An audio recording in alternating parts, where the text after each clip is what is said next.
eu me separei, eu decidi que eu queria Jesus, que eu queria viver essa experiência, que eu queria novidade de vida, que eu queria transformação de vida. Todo dia eu chegava do meu trabalho, eu cantava: Jesus entra na minha casa, Jesus muda a minha história, Jesus transforma a minha vida. Eu quero novidade de vida, eu quero viver as promessas que o Senhor tem para mim. Mas mesmo assim, conhecendo Jesus, eu fiz 2 casamentos desastrosos. Você acredita um negócio desse? Porque os dois se diziam crentes. Um durou uns 2 anos, mas o casamento em si não foi consumado, foi um casamento só no papel. E eu me divorciei,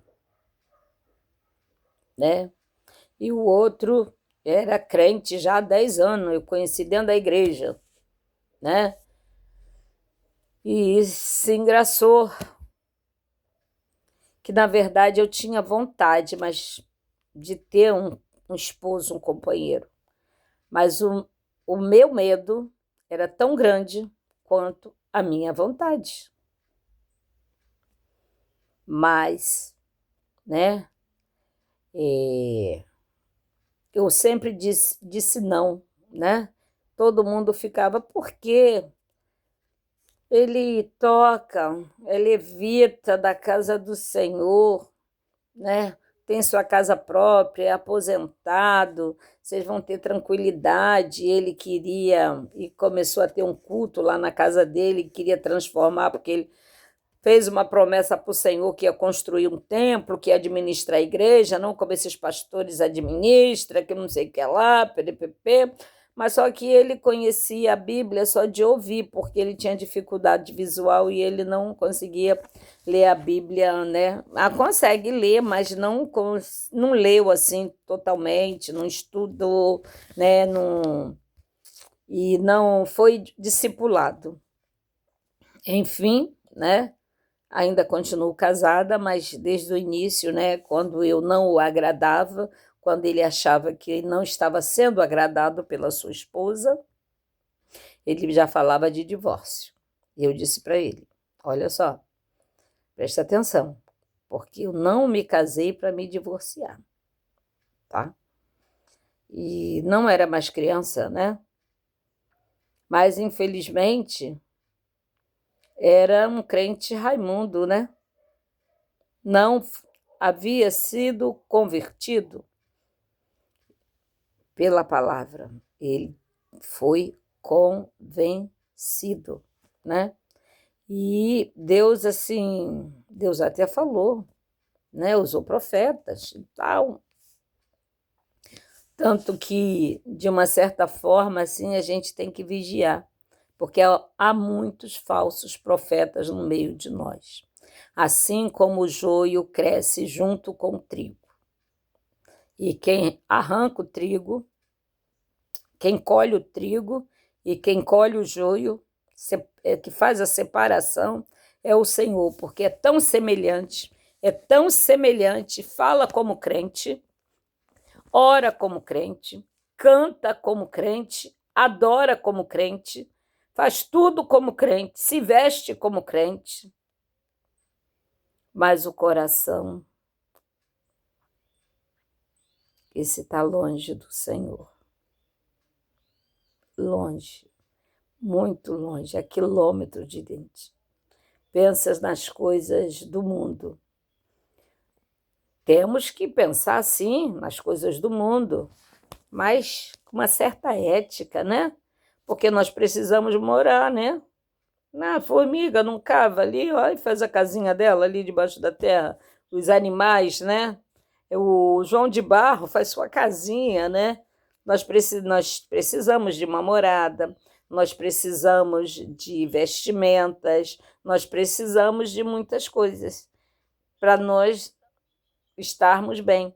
Mas nós precisamos buscar o Senhor em primeiro lugar.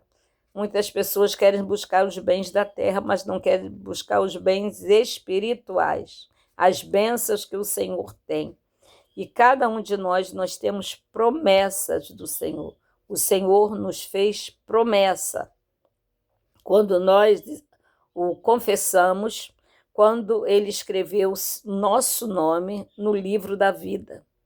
Ele nos conhece, ele nos chamou pelo nome quando nós estávamos no ventre da nossa mãe. Muitas pessoas pensam que escolhe o seu próprio nome. Muita gente escolhe, sim, esses nomes que estão na moda, artista, né? Não, pessoas famosas, mas tem nomes que é o Senhor que nos chama, é o Senhor que nos dá. Quando João Batista estava no ventre, né, da sua mãe, o Senhor não falou para João Batista que o nome, para Zacarias, que o nome do filho dele seria João Batista? Não falou, e Isabel confirmou que o nome seria João Batista. Assim somos nós.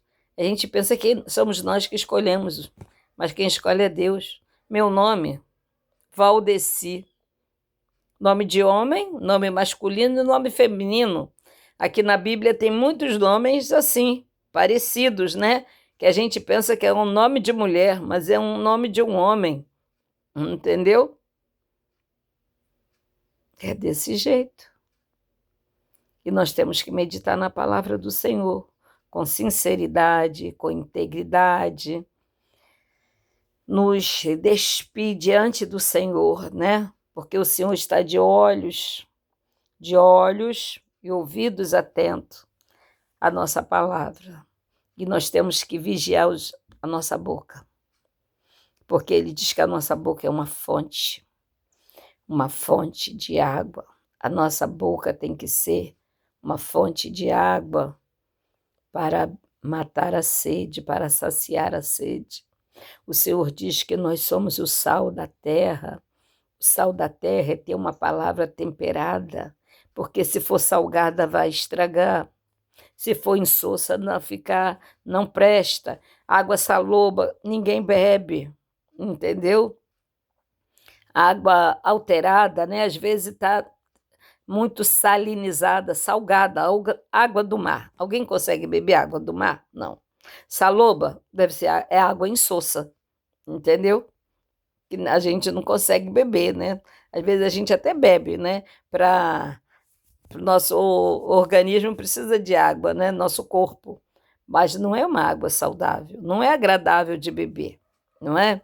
Em Apocalipse, o Senhor fala, Apocalipse não, na epístolas de Paulo, né? Em Coríntios, né? Que nós temos que ser ou quente ou frio, porque morno o Senhor vomita. Então, nós temos que meditar na palavra do Senhor e pedir ao Senhor o entendimento e o discernimento, porque Ele vai nos mostrar e nós vamos encontrar o caminho. Mas uma coisa que eu entendi é o perdão. O perdão é que nos liberta.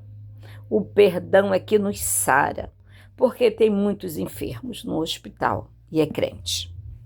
Porque tem mágoa no coração, tem ódio, guarda ódio no coração e aquilo vira um câncer e vai adoecendo, né? Aí daqui a pouco você está com pressão alta, daqui a pouco está com os rins danificado, daqui a pouco o seu fígado já não está legal, o seu pâncreas, o seu baço, né, os seus órgãos vitais, a sua mente, não tá, o seu sangue não está, o seu coração não está bombeando sangue, oxigenando o cérebro, aí você está com esquecimento, está com dor de cabeça, tá com isso, são diversas doenças por falta de perdão. Então, que nós aprendamos com essa palavra, né, a perdoar, né, e a proteger a vida, porque a vida foi o Senhor quem deu. Você vê quantas mulheres querendo gerar e não conseguem, e outras geram por demais, desaceleradamente, né? E muitas vezes não tem marido.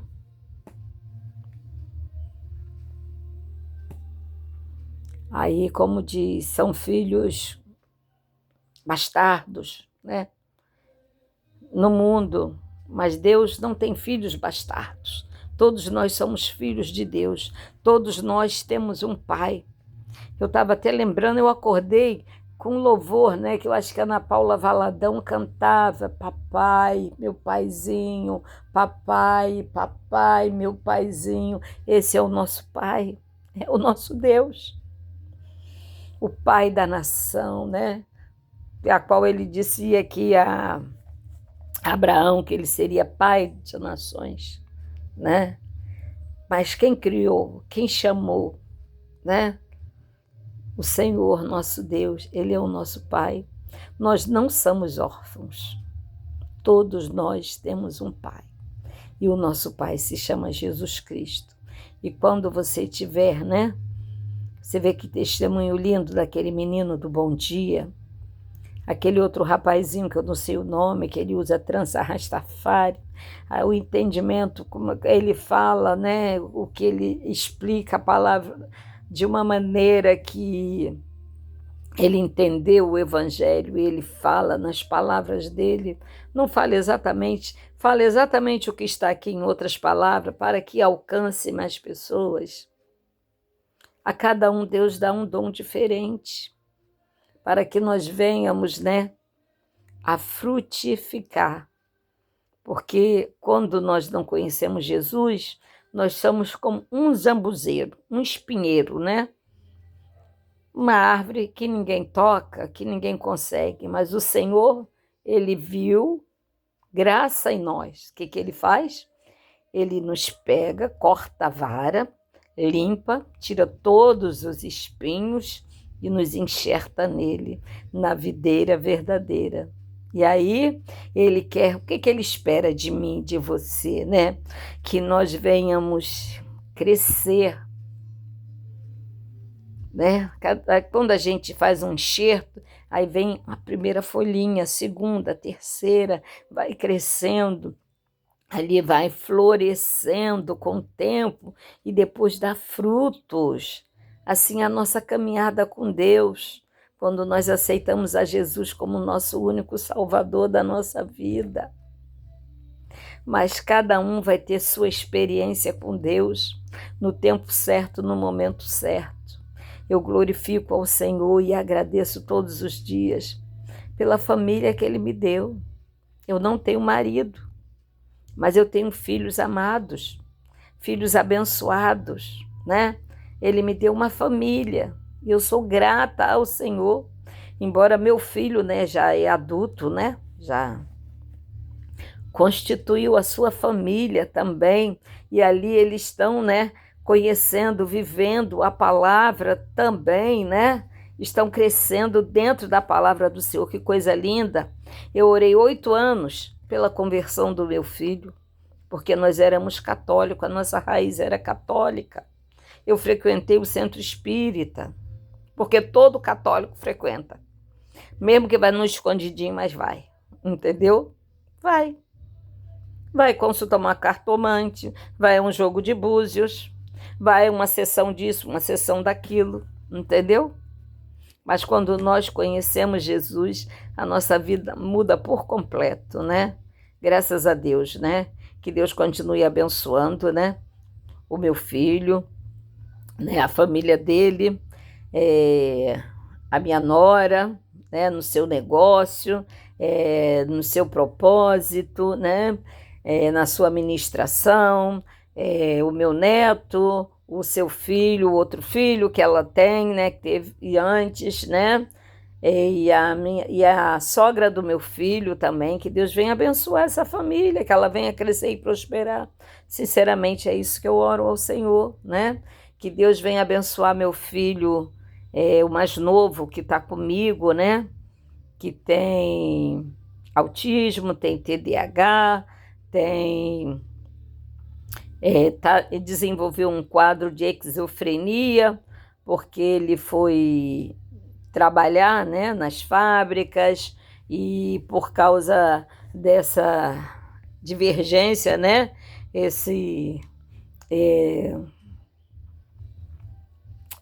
Essa era uma enfermidade, essa síndrome, né? Autismo e TDAH, né? Ele acabou desenvolvendo esquizofrenia, que ele não tinha isso, por causa de conviver com autoridades abusivas, né? E ele não tinha um laudo, então, quer dizer, ele era tratado como um funcionário comum. Mas uma coisa que me magoou bastante, porque ele, um jovem, trabalhar de ajudante de pedreiro, pegar no sol, pegar no pesado e ser chamado de vagabundo, isso me magoou profundamente, porque eu via meu filho trabalhar. Porque quando ele era mais jovem, né, eu sabia que ele tinha um problema. Eu procurei o médico, mas o médico disse simplesmente para mim: mamãe, seu filho é perfeito, seu filho é imperativo. Mas não era só isso. A gente via pelo comportamento dele. Mas como eu poderia discutir com o médico e dizer? E quando ele estava na idade adulta, eu até procurei um médico especialista em Petrópolis, né? E ele não quis ir. Era particular para ele fazer uma avaliação. Ele não, meu filho não quis ir. Estava com namorada, no tempo da rebeldia, os hormônios tudo aflorando. E o médico disse que ele era neuropediatra, mas ele disse que até os 21 anos é tratado como adolescente, que ele atendia, né? Infelizmente, se eu tivesse conseguido levar meu filho nessa época, né, nesse especialista, ele não teria passado, né, que agora ele tem pânico, quer dizer, ele adquiriu outras coisas, né, devido ao trabalho. E também, né, conviveu com pessoas que lesionou a sua mente, quer dizer, ele abriu um portal para tudo aquilo que não convinha, né? E isso trouxe danos para a sua vida psicológica, para a sua saúde mental. Agora, o que resta a mim, como mãe, perseverar em oração e tratar com o médico.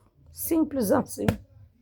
Simples assim, né? Estou me capacitando para trabalhar, né? Para poder construir uma casa.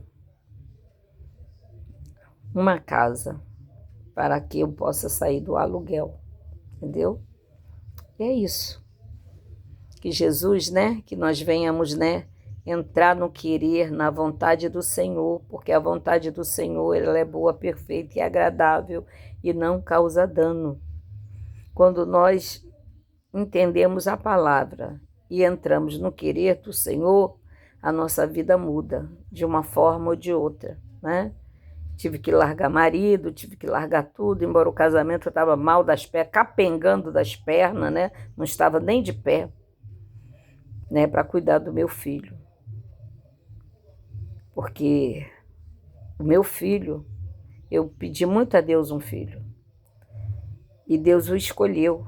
A primeira vez, quando eu me converti, que eu fui ao monte, Deus usou o profeta para dizer para ele, na minha presença, que Deus havia escolhido no meu ventre. E eu também entendi a perseguição e tudo o que aconteceu. Só que meu filho ainda não entendeu a palavra. Ele não gosta de ir para a igreja. Diz que o crente grita, né? Tudo, ao ele abrir aquele portal, tudo aquilo afastou ele de Deus. E o que resta a mim como mãe? Orar e perseverar e continuar crendo nas promessas do Senhor, porque ela vai se cumprir. E eu não vou morrer antes que as promessas do Senhor se cumpram na vida do meu filho. E tem um projeto Déboras, né? Mães de joelho, filhos de pé. Né? Que as mães não desistam dos seus filhos. Porque eu vi um testemunho lindo, lindo, maravilhoso. Que a mãe não tinha nada para ofertar, que o pastor fez um propósito. O que você tem para ofertar para Deus hoje? Cada um foi lá, abriu sua carteira, né? Ofertou aquilo que tinha. E ela não tinha nada. E a filha disse: mãe, o que você vai ofertar? A vida do seu filho eu oferto no altar do Senhor. Né? E eu, no desespero, Marcelo, eu lembrei desse testemunho agora que o Facebook trouxe as memórias. Mas num dia de tristeza, de angústia, de dor, eu falei a mesma coisa para o Senhor. Eu escrevi o meu nome, o nome da minha família, o nome do meu filho. Não lembro se eu botei o nome do meu esposo. Mas eu disse para o Senhor que porque tudo que o Senhor me deu, na verdade, são os meus filhos, que eu posso dizer que Deus me deu, que saiu de mim, foi gerado em mim, meus filhos, que eu ofertava a vida dos meus filhos e a minha vida no altar do Senhor, que eu não tinha nada para ofertar, como aquela viúva, mas eu ofertava a minha vida e a vida dos meus filhos, porque era o melhor que eu tinha para ofertar ao Senhor, né? E eu continuo consagrando, né?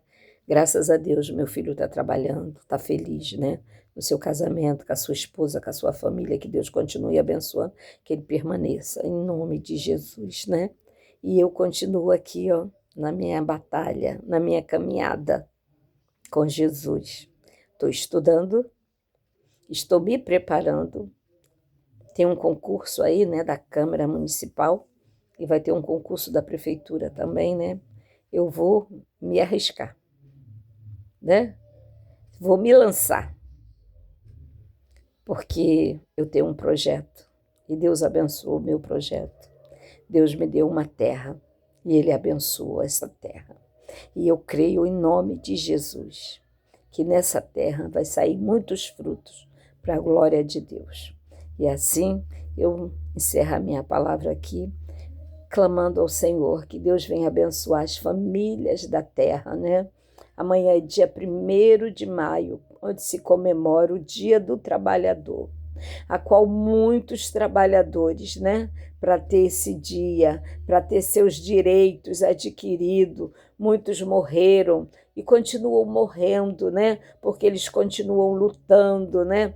Antes tinha um sindicato, mas o sindicato que trabalhava pelos trabalhadores foi transformado, aleluia, foi transformado em outra coisa, em outras coisas que não convém falar, que todo mundo sabe, né? E também eu não posso nem falar certas coisas aqui, senão o YouTube não barra meu vídeo, né? A gente tem que... E o objetivo do meu canal é aprendendo um pouquinho da palavra de Deus, né? Aquilo que eu tenho aprendido, eu tenho compartilhado e dividido, né? Com os irmãos, né? Então não convém, mas quem tem olhos, né? Que o Espírito Santo, né? Testifique no nosso coração, né?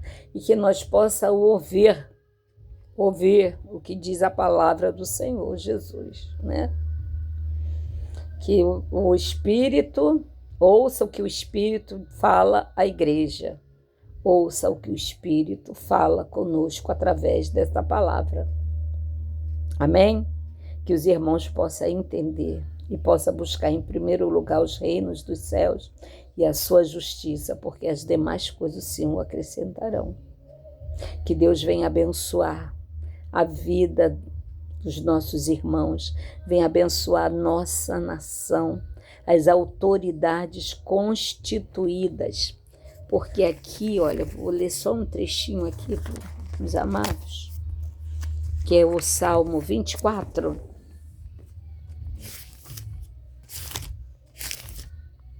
Aqui o Salmo 24 diz assim: do Senhor é a terra e a sua plenitude, o mundo e aqueles que nele habitam, porque ele fundou sobre os mares e afirmou sobre os rios. Quem subirá ao monte do Senhor? Ou quem estará no seu lugar santo? Né? Tem um ponto de interrogação aqui, né? Então é uma pergunta, né? Esta é a geração daqueles que buscam a sua face, o Deus de Jacó, o Deus de Israel. Aleluia! Que nós possamos buscar o Senhor em primeiro lugar, né? E as demais coisas o Senhor nos acrescentará. Que Deus abençoe a tua família, a tua casa. Que Deus seja contigo por onde você for, por onde você andar. Que Deus seja o teu guia. Amém? Glória a Deus. Louvado seja o nome do Senhor. Que Deus me abençoe também, porque eu careço da bênção, da misericórdia, do cuidado do Senhor a todos nós. Um bom dia de salvação em Cristo Jesus. Hoje é dia 30 de abril, o último dia do mês de abril, né? Grandes coisas estão por vir. Então se revista da armadura do Senhor, porque nós não sabemos o dia de amanhã. Aqui tem uma programação para acontecer, né? Tem uma festa country, tem rodeio, vai ter show, mas nós não sabemos. É a programação feita pela prefeitura, né, da nossa cidade, mas nós não sabemos. Então, vamos fazer aquilo que nós podemos fazer hoje, porque amanhã pertence ao Senhor. Amém? Glória a Deus. Deus abençoe.